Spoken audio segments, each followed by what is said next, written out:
And then today's practice is called RIP. It doesn't stand for rest in peace.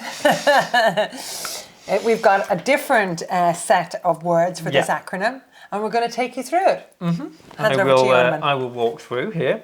So the first R here is for remembered. So specifically, we're trying to be remembering, are you remembered for your strengths? Yes, absolutely. So that's what it's all about. It's thinking about your strengths, and you can go back to your strengths list that you created in the beginning of your journal and think through your strengths. That's it. Next one is I, and I is for imagine. So it says, imagine your obituary, and what are the details? So you're actually writing your own obituary for this practice. How fun, right?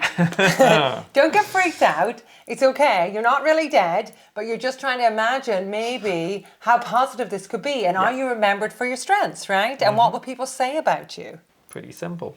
Next and finally is P for positive legacy. So what do you leave behind?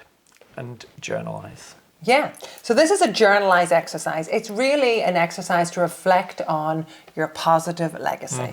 So you go back to those steps, remembered, what are you remembered for? Hopefully your strengths, go back to your strengths. Then you're having a little look at what you want people to say about you. And so maybe imagine, if you close your eyes right now, the people in your circle, the people that you work with, the people that you live with, the people on your street, all of that. What would they say about you now? And is that the positive legacy that you want to live? And again, if we think back over, the action point here is to journalize the thoughts that come up around this. And then if you're not living a positive legacy, if you're not living out that positive legacy, what's the action you could take today that would lean in towards that? That's it. It's pretty straightforward.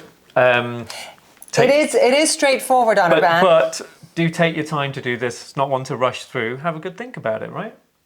Yeah, it's pretty profound, I think. Yeah. Again, this comes to people quite easily. Yeah. Or others. Or not so. Not so easily, me in particular. We'll have a chat through about how we've interacted with this practice and how we've gotten exactly. But yeah, I would say don't fear it, embrace it. You're not dead. You're just thinking about what people would say about you. Yeah, and maybe you want to make a start on it and take a bit of time over a few days to work on this. Remember, you can come back to this video anytime. You can replay it. It might be a practice that you struggle with and you need to listen to again. That's what we're here for, to make this fun and enjoyable for you, that you can relax, have your coffee, have your sweet stuff, and just relax and watch this video as you think about it. Good luck with it, and as we always say, we will see you tomorrow. Sticky, sweet, repeat.